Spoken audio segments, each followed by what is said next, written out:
ready! GMA Weather, serbisyong totoo ng GMA News. Mari pong umabot sa napakainit na 50 degrees Celsius ang init factor sa Tuguegarao, Cagayan bukas base sa datos ng Metra Weather.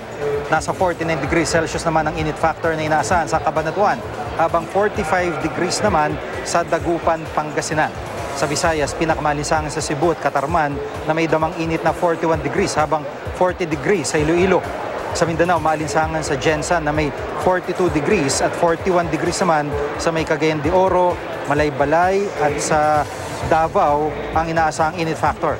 Sa Metro Manila, may tsansa na mahinang ulan sa madaling araw at hapon at gabi. Ayon sa Pag-asa, nakaapekto ang tail end ng cold front sa extreme northern Luzon at easterly sa silangang bahagi ng bansa. Bukod sa malinsangang panahon, may dala rin ang mga weather system na ito na mahina hanggang katamtamang ulan sa northern Luzon at halos buong Mindanao bukas. Yan ang latest mula sa GMA Weather. Magplano para sigurado, I am ready. Serbisyong totoo ng GMA News.